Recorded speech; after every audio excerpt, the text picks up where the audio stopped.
Do I feel safer? Yes and no. Yes, I feel safer because I know that the president and his staff and members of Congress are doing things, enacting reforms and legislation that are designed to protect us and keep us all safer. And some of these reforms are working, and you can see results from them.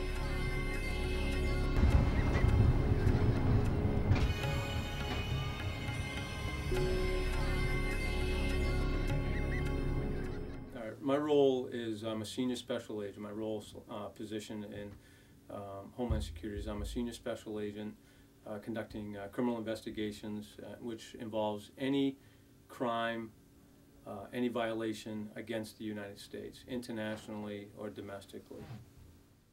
Well, what we have,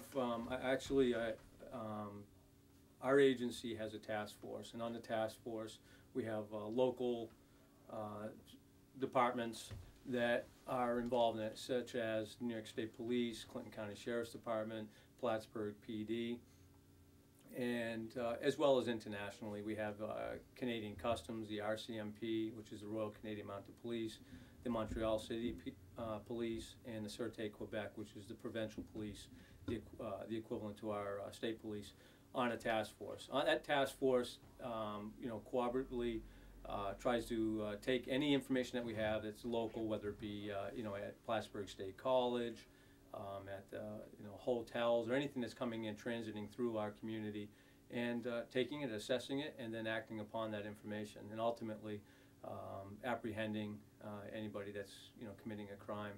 We're involved in everything and anything that comes in and out of the country. Years ago, when or I guess up to 3 years ago, we were just concerned with merchandise or commodities coming across. Now that we're joined with immigration under the Department of Homeland Security, we have the immigration picture also. So our primary mission is to conduct criminal investigations. We have quite a few different weapons. Generally, a special agent has a Glock Model 19 and a backup weapon, which can consist of a Glock Model 26, and these are semi-automatic handguns. And they also could have like a .357 Smith & Wesson or a .38 Smith & Wesson. A Glock 9mm Model 19.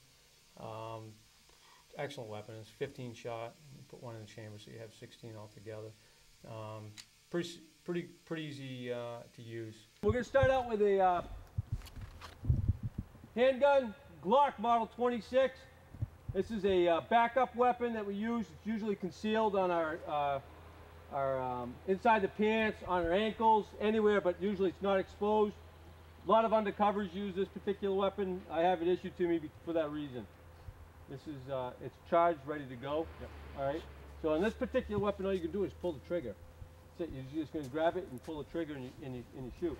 Weapon obviously downrange. Don't ever come and drift with the weapon back. Okay. Always keep it downrange, even when you're done. When you're done shooting, keep your finger along the frame.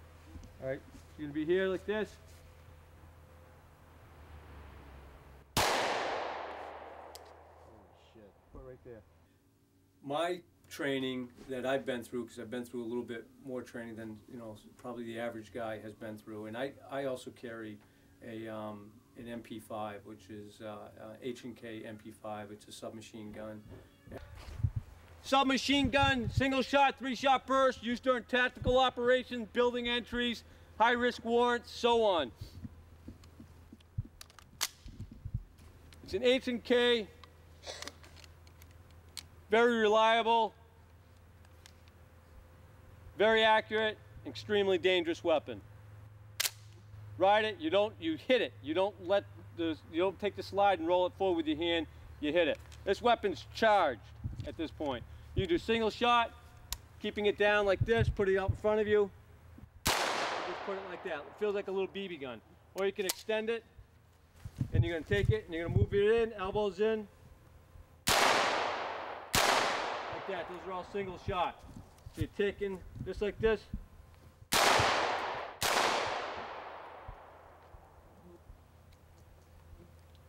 Okay? Next is 3 shot bursts. Every time you pull the trigger, three rounds are coming out of it. Keep it in tight.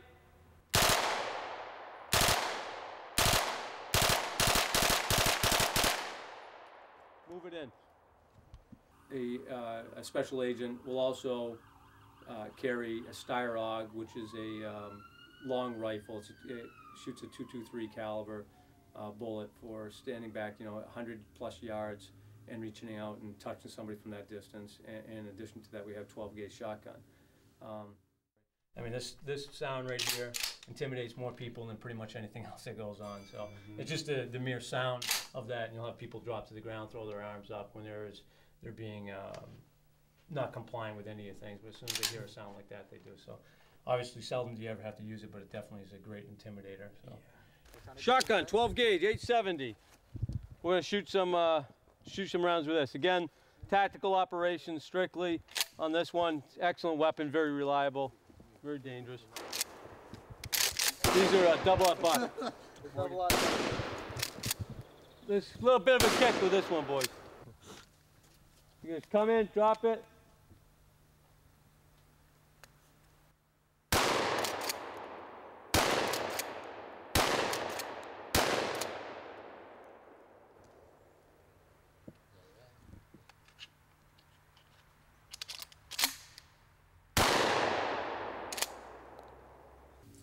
What is Homeland Security doing to further secure the borders?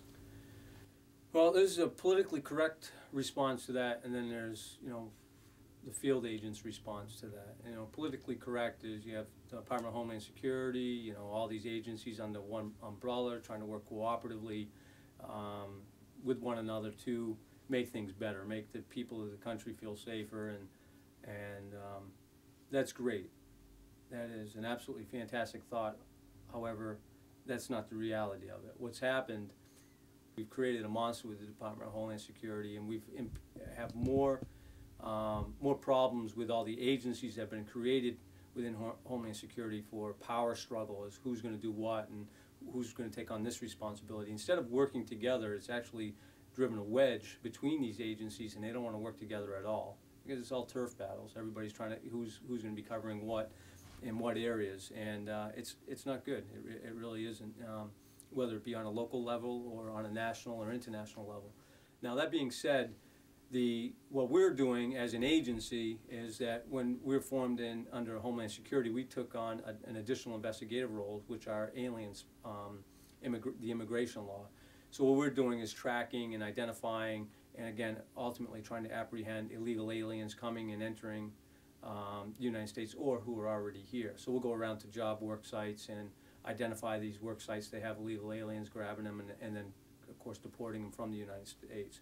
We also infiltrate organizations that are smuggling groups. They're smuggling aliens into the United States. Now, these aliens could very likely be terrorists. You don't know that. And what we'll try to do is we'll infiltrate ourselves into these organizations, pose as a courier and or somebody that will help facilitate the entry of these illegal aliens. And when we do that, of course, we'll take them down. Instead of letting them get into the United States, we'll take them down. Do you feel that you're making a difference? I would say that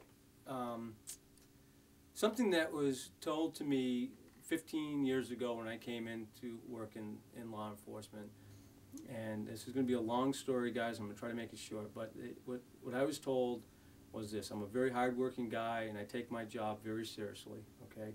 And I want to do the best that I can because I feel that I have an obligation to the citizens of this country to work diligently to protect them, protect my family members, and do what's right.